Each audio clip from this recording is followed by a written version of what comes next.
नमस्कार विद्यार्थियों, आज हम पढ़ेंगे वाच्य परिवर्तन। पेज नंबर 85 खोल लीजिए। और वाच्य परिवर्तन क्या है? जिस प्रकार इंग्लिश में एक्टिव पैसिव होते हैं उसी प्रकार संस्कृत में वाच्य परिवर्तन होते हैं कि किसी बात को कर्ता के अनुसार कहा जाए या कर्म के अनुसार कहा जाए या भाव हो, यही वाच्य परिवर्तन होता है। कक्षा 10 के संस्कृत प्रश्न पत्र में वाच्य परिवर्तन के 3 प्रश्न पूछे जाएंगे। अधोलिखित वाक्यानाम वाच्य परिवर्तनम कुरुत। नीचे लिखे गए वाक्यों का वाच्य परिवर्तन कीजिए। यानी कि कर्ता कारक है तो कर्म में कर दीजिए और कर्म कारक है तो कर्ता में कर दीजिए, भाववाचक है तो कर्ता या कर्म में कर दीजिए। ऐसा है। तो देखो, आपका जो प्रश्न पत्र होगा वहां पर प्रश्न नंबर 19, 20, 21 इन 3 संख्या पर आपके कर्मवाच्य यानी कि वाच्य परिवर्तन संबंधी प्रश्न पूछे जाएंगे। तो देखो, पहला वाक्य है सीता गीतम गायति। सीता गीत को गाती है। तो कर्ता कौन है? सीता। गीतम क्या है? कर्म। गायति क्या है? क्रिया। तो कर्ता कर्म क्रिया। सीता प्रथमा विभक्ति है, कर्ता प्रथमा विभक्ति है।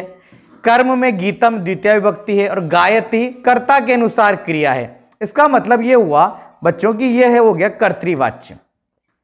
अब हमें क्या करना होगा? इसका वाच्य परिवर्तन करना होगा। तो जब हम वाच्य परिवर्तन करेंगे तो सीता जो है उसका हम तृतीय विभक्ति कर देंगे सीतया, और गीतम को द्वितीय था कर्म अब प्रथमा कर देंगे गीतम, और गायति की जगह कर्मवाच्य में गीतम एक है तो गीयते कर देंगे। अब आप पूछेंगे ऐसा क्यों सर, आपने ऐसा कैसे किया? तो प्यारे बच्चों, मैं ये अभी नियम बताऊंगा इसी वीडियो में ही। अब तो ये हो गया सीता गीतम गायति। तो एक बार मैं आपको बस ये बता रहा हूं। मया ग्रंथः पठ्यते, 20वां प्रश्न है। मया मेरे द्वारा ग्रंथ पठ्यते पढ़ा जाता है। मया मेरे द्वारा, उसका प्रथमा महम, मैं ग्रंथम ग्रंथ को, पठामी पढ़ता हूं, मैं ग्रंथ को पढ़ता हूं। तीसरा है तेन सुप्यते, उसके द्वारा सोया जाता है। सह वह स्वपिति सोता है। इस प्रकार ये 3 वाक्य होंगे। तो ये है आपका 85 पेज नंबर पर। नियम सुनना सब बेटा नोट कि छात्रों, यदि आपको कर्ता प्रथमा व्यक्ति में दिखे तो तृतीया कर देना, और तृतीय विभक्ति में दिखे तो प्रथमा कर देना। कर्म में द्वितीय विभक्ति दिखे तो प्रथमा कर देना, और प्रथमा विभक्ति दिखे तो द्वितीय कर देना। परस्मैपदी है तो आत्मनेपदी में आ जाएगी, और आत्मनेपदी है तो परस्मैपदी में आ जाएगी। देखो, ये तो मैंने शॉर्टकट बताया था बच्चों। ये 85 पेज नंबर पर ये सिर्फ आपको बताया कि भाई 19, 20, 21वां वाच्य परिवर्तन होगा। अब पेज नंबर 86, 86 खोले। अब वाच्य परिवर्तन हम विस्तृत रूप से पढ़ेंगे। पढ़ो, खोलिए। देखो बच्चों, वाच्य परिवर्तन पेज नंबर 86। संस्कृत भाषा में सभी भारतीय भाषाओं में और अन्य भारोपीय भाषाओं में वाच्य परिवर्तन का महत्वपूर्ण स्थान है। वाच्य के सही ज्ञान के बिना भाषा के आकार को नहीं समझा जा सकता है। संस्कृत भाषा में 3 प्रकार के वाच्य होते हैं। पहला कर्तृवाच्य, दूसरा कर्मवाच्य और तीसरा भाववाच्य। जब कर्ता के द्वारा कहा गया कथन या वाच्य होता है तो कर्तृ कर्म भाव में क्रिया के द्वारा कहा गया, और क्रियावाच्य कर्मवाच्य, कर्तृवाच्य, कर्मवाच्य, भाववाच्य में होती है। यानी कि देखो, मैं समझाऊं, ये तो आपकी डिटेल पढ़ी थी मैंने, कि अगर कर्ता के अनुसार क्रिया हुई तो कर्तृवाच्य, कर्म के अनुसार क्रिया हुई तो कर्मवाच्य, और जिसमें कर्म होता ही नहीं है यानी भाव ही होता है वो भाववाच्य। जैसे पठती, यह कहते ही प्रश्न उठता है कि कह पठती, कौन पढ़ता है? उसके उत्तर में कहा जाता है कि कोपी पठन करता पठती, कोई भी पढ़ने वाला पढ़ता है। इस प्रकार की क्रिया से कर्ता सूचित होता है। अतः पठती क्या है? कर्तृवाच्य है। और दूसरे आधार में हम कह सकते हैं पठ्यते, कि यह कहते ही प्रश्न होता है किम, क्या पढ़ा जाता है? यानी किसी के द्वारा किमपि या कोपि ग्रंथ किमपि पुस्तकम वा पठ्यते, किसी के द्वारा पुस्तक पढ़ी जाती है, कोई ग्रंथ अथवा कोई पुस्तक पढ़ी जाती है। तो इससे यह स्पष्ट होता है कि पठ्यते क्रिया से कर्म कहा जाता है, अतः पठ्यते कर्मवाच्य है। और कर्तृ में क्रिया सकर्मक अकर्मक दोनों होती है, परंतु कर्मवाच्य में क्रिया सकर्मक होती है, और जो भाववाच्य में क्रिया अकर्मक होती है। जैसे हंस, हंसना, शी सोना। कोई से कहते हंस, अब कैसे हंसेगा? मुंह से, गालों से, आंखों से? नहीं ना। सो जाता है, सोना क्या आंख से सोएगा, नाक से सोएगा, कैसे सोएगा? यही वाली बात है। तो प्यारे बच्चों, तो फिर दोबारा एक बार बोलता हूं, पेज नंबर 86 में यह बात बताइए कि कर्तृवाच्य में कर्ता के अनुसार क्रिया, कर्मवाच्य में कर्म के अनुसार क्रिया, भाववाच्य में तो कर्म होता नहीं है, अतः वो हमेशा होता है नपुंसकलिंग एक वचन। ठीक है प्यारे बच्चों, अब पेज नंबर 87 खोल लीजिए। हाँ प्यारे बच्चों, खोल लिया आपने पेज नंबर 87। अब 87 को देखिए आप, दोबारा मैं अच्छी प्रकार से पढ़ता हूं। कर्तृवाच्य, कर्तरि प्रथमा यत्र द्वितीया अथ च कर्मणि, कर्तृवाच्यम भवेत् तत्तु क्रिया कर्तृ अनुसारिणी। कर्तृवाच्य में कर्ता में प्रथमा विभक्ति होती है और कर्म में द्वितीया विभक्ति होती है और क्रिया कर्ता के अनुसार होती है, अर्थात क्रिया कर्ता के लिंग पुरुष वचन के अनुसार होगी। जैसे रामः, राम, ग्रंथम, ग्रंथ, पठति, पढ़ता है, राम ग्रंथ पढ़ता है, तो राम में प्रथमा, ग्रंथम में द्वितीया और पठति कर्ता, कर्ता प्रथम पुरुष एक वचन, तो क्रिया भी प्रथम पुरुष एक वचन पठति, तो ये होगा परस्मैपदी में आएगा। दूसरा कर्मवाच्य देखो, कर्मणि प्रथमा यत्र तृतीया अथ कर्तरि, कर्मवाच्यम भवेत् तत्तु कर्म अनुसारिणी।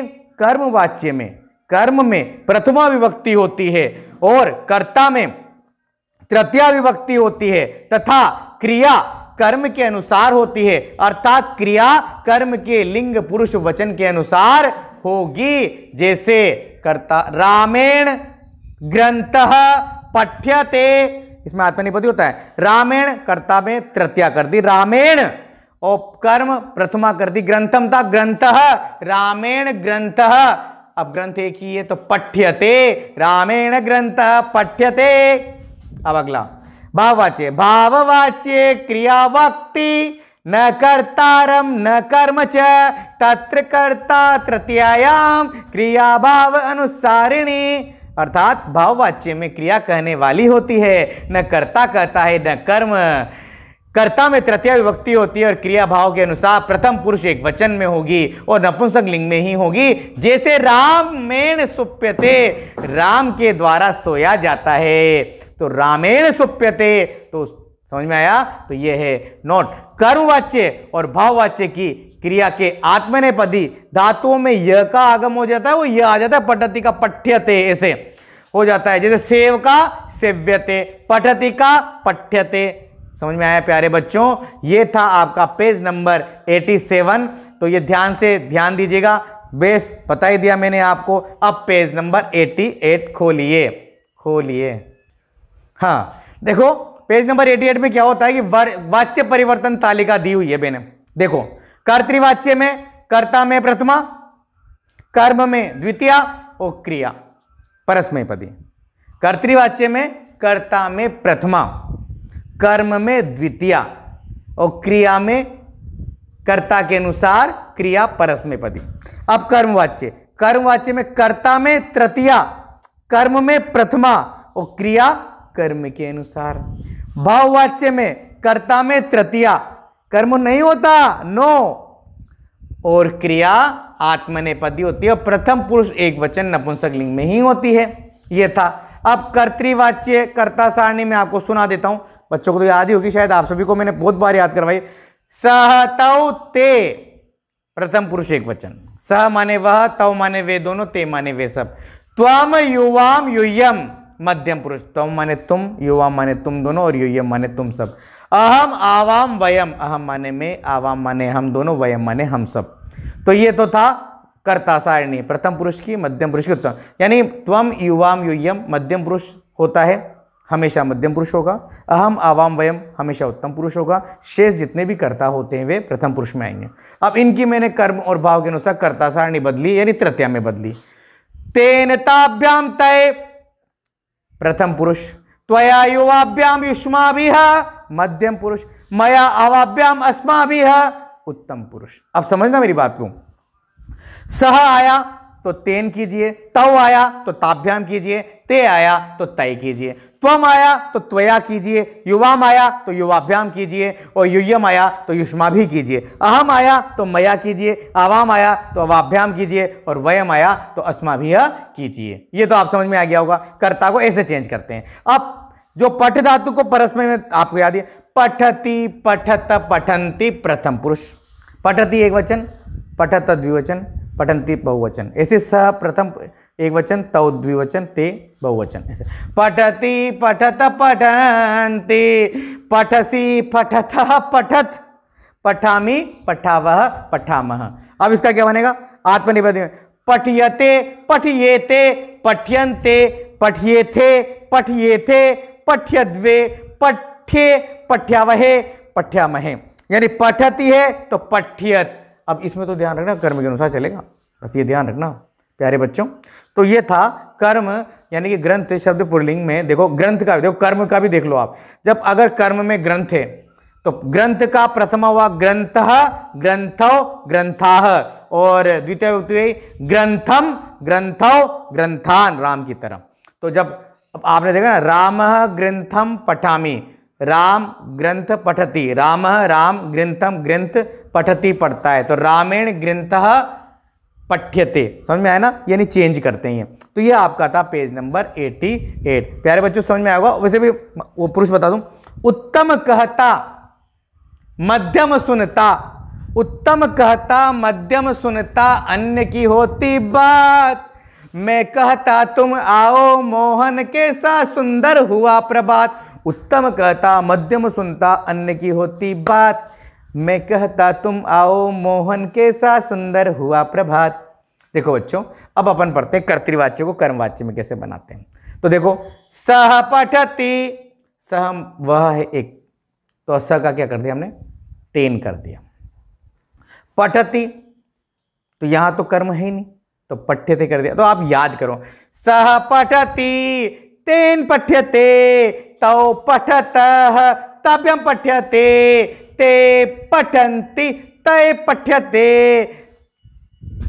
समझ रहे हो ना आप मेरी बात को? सा पठति, तया पठ्यते, ते पठतः, तभ्यम पठ्यते, ताः पठन्ति, ताभि पठ्यते, त्वं पठसि, त्वया पठ्यते, युवां पठथः, युवाभ्यां पठ्यते, ते, है ना?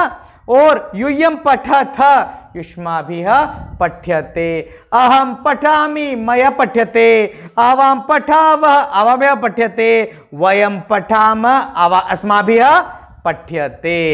तो फिर भवान पठति, भवता पठ्यते, भवान भवन्तौ पठत, भवद्भ्यां पठ्यते, भवन्तः पठन्ति, भवद्भिः पठन्ति, पठ्यते, भवद्भिः पठ्यते।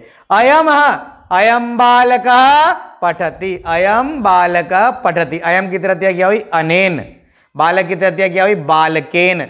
और कर्म तो है ही नहीं, तो पठ्यते। अयं बालकः पठति, अनेन बालकेन पठ्यते, इयं बालिका पठति, अनया बालिका पठ्यते, अहं श्लोकं पठामि, मया श्लोकः पठ्यते, अहं श्लोकौ पठामि, मया श्लोकौ पठ्यते, अहं श्लोकान् पठामि, मया श्लोकः पठ्यते। देखो एक बात बता देता हूँ, मैं फिर बता दूँ, देखो समझना पहले। तो ये दो आपकी बुक जो पाठ्यक्रम है उसमें देखो, बुद्धः लिख रहा है, बुध्यते, गए गीयते, आस आस्यते, गम गम्यते, नी नीयते, हस हस्यते, क्री क्रियते, श्रु श्रूयते, शिंग शय्यते, लब लभ्यते, और ये स्मृ स्मृयते, दा दीयते, भू भूयते, पा पीयते, स्था स्थीयते। एक बात ध्यान रखिएगा बेटा, कि जो मैंने बताया कि उत्तम पुरुष वचन अहम कथाम पठामि, तो वो नीचे लिखा हुआ है ना, तो ये चार्ट मैंने पहले भी बताया था, फिर भी आप एक बार समझना, मेरी बात समझना। वो जो आपने 18, 19, 20 पढ़ा है उसको मैं अच्छी प्रकार समझ, एक बार में क्लियर होगा। जैसे देखो, सिंपल वाक्य, मैं पुस्तक पढ़ता हूं। मैं को क्या बोलेंगे? अहम, पुस्तक कर्म है ना, तो पुस्तकम, अहम उत्तम पुरुष एक वचन है वर्तमान काल का, तो पठामि, पठति पठत पठन्ति, पठसि पठत पठामि, पठामि, अहम पुस्तकम पठामि। ये क्लियर हो गया ना, ये है कर्तृवाच्य। कोई और वाक्य ले लो, वह पुस्तक पढ़ता है, सह वह, पुस्तकम पुस्तक, अब पठति आएगा, क्यों? क्योंकि प्रथम पुरुष एक वचन है तो पठति आया। अगर मध्यम पुरुष एक वचन, त्वम पुस्तकम पठसि, तो मध्यम पुरुष एक वचन आया तो क्रिया भी पठसि आया। सह पठति, तौ पठत, ते पठन्ति, त्वं पठसि, युवं पठतः, यूयं पठत, अहं पठामि, आवां पठाव, वयं पठाम। ये था। अब देखो, ये तो आप कर्तृवाच्य आप समझ रहे हो, बार बार पढ़ते आए हैं, है ना बच्चों। तो अब देखो प्यारे बच्चों, अब इसका वाच्य परिवर्तन करें। अहम आ गया साहब तो मया कर देना, तृतीया। सह आ गया तो तेन कर देना। त्वम आ गया तो त्वया कर देना। ये तो समझ में आ गया ना, यानी प्रथमा का आपने क्या करा, तृतीया। कर्म मान लेते, मैं ग्रंथ पढ़ता हूं, अहम ग्रंथम पठामि। ग्रंथम द्वितीया है तो प्रथमा कर दो ना, ग्रंथः। ये तो क्लियर हो गया। तो कर्ता प्रथमा है तो तृतीया करो, कर्म द्वितीया है तो प्रथमा करो। यहां तक तो ठीक है। अब क्रिया में आ जाओ थोड़ा सा। अब जो अहम पुस्तकम अहम ग्रंथम पठामि लिखा ना, तो अहम, अहम से पठामि, उत्तम पुरुष एक वचन तो क्रिया भी उत्तम पुरुष एक वचन, पठामि हुआ। पर इधर आ जाओ, मया अहम का तो, अब ग्रंथ तो एक ही था ना, ग्रंथ ग्रंथम तो ग्रंथ हो गया। अब कर्म मेन हो गया तो कर्म में तो प्रथमा कर दी। अब कर्म ग्रंथ एक है तो क्रिया भी एक ही होगी। ग्रंथ का क्या है, पठ्यते, सेव्यते यानी पठ्यते। क्लियर? मया ग्रंथः पठ्यते। थोड़ी देर के लिए मान लो ये दो ग्रंथ होते हैं। अहम ग्रंथौ पठामि, मैं दो ग्रंथों को पढ़ता हूं, मैं दो ग्रंथों को पढ़ता हूं। अब कैसे बना, अहम का बनाओ फिर मया। अब ग्रंथों का द्वितीय भी ग्रंथो है, प्रथमा भी ग्रंथो है, तो मया ग्रंथो। अब दो ग्रंथ है ना तो पठ्यते नहीं आएगा, पठ्येते, सेव्येते, पठ्यते पठ्येते, पठ्यते पठ्येते, ये हो जाएगा। मान लो बहुत सारे ग्रंथ हैं। अहम ग्रंथाः ग्रंथान पठामि, रामान द्वितीय बहुवचन। अहम में ग्रंथान बहुत सारे ग्रंथों को पठामि पढ़ता हूं। यहां तो अहम के अनुसार पठामि आ रहा है बार बार, मगर यहां पर कर्म के अनुसार आएगा। एक ग्रंथ आया तो पठ्यते, ग्रंथः पठ्यते। दो है ग्रंथो पठ्येते, बहुत सारे हैं ग्रंथाः पठ्यन्ते, सेवते सेवेते सेवन्ते, पठ्यते पठ्येते पठ्यन्ते। क्लियर हो गया होगा अब ये नियम। तो ये मेरी बात समझ में आ गया प्यारे बच्चों। ये चार्ट जो है आपका वो याद रखिए, थोड़ी देर के लिए देखना बच्चों। ये कर्ता, ये कर्म और ये क्रिया। कर्तृवाच्य में कर्ता में प्रथमा, कर्म में द्वितीया और कर्ता के अनुसार क्रिया। कर्मवाच्य में कर्म में तृतीया विभक्ति, कर्मवाच्य में कर्ता में तृतीया विभक्ति, कर्म में प्रथमा विभक्ति और क्रिया कर्म के अनुसार। भाववाच्य में कर्ता में तृतीया विभक्ति, कर्म नहीं होता है और क्रिया हमेशा नपुंसकलिंग एक वचन होगा। बस तो यही बात आपके समझ में आ जानी चाहिए। और ये आपको मैंने बता ही दिया वो वाली सूक्ति, उत्तम कहता मध्यम सुनता। उत्तम तो हमेशा कहता है, मैं, हम दोनों, हम सब। मध्यम सुनता, तुम दोनों, तुम सब। मध्यम सुनता, उत्तम कहता, मध्यम सुनता। अन्य की होती बात, वह, वे दोनों, वे सब, यह, ऐसे। तो ये वाले वह ऐसे। तो सह तौ ते लड़कों के लिए, सा ते ता, अयम इमो इमे, इमा इमे इमाहा, ऐसे सब ऐसे कर लो आप। तो ये है प्यारे बच्चों, तो हमने आज पढ़ा वाच्य परिवर्तन। ये भी बहुत मोस्ट इंपॉर्टेंट टॉपिक मान लीजिए आप, नंबर की दृष्टि से भी नहीं, संस्कृत ज्ञान इससे ही प्राप्त होता है। बेटा संस्कृत बनाना सीखना पड़ता है पहले तो कर्तृवाच्य में, और कर्तृवाच्य का जब फिर कर्मवाच्य बनाया जाता है, और भाववाच्य जिनमें कर्म नहीं होता है, सिर्फ भाव होते हैं। तो ये है मेरे प्यारे बच्चों, ध्यानपूर्वक पढ़िएगा, बहुत अच्छे अंक लाइएगा। मास्क जरूर लगाएं, 2 गज की दूरी अपनाएं। ठीक है, धन्यवाद प्यारे बच्चों। यूट्यूब चैनल को तो सब्सक्राइब करेंगे सही। ठीक है, हरिओम। मैं रजनीश आचार्य, केशराय पाटन, जिला बूंदी, राजस्थान। हरिओम।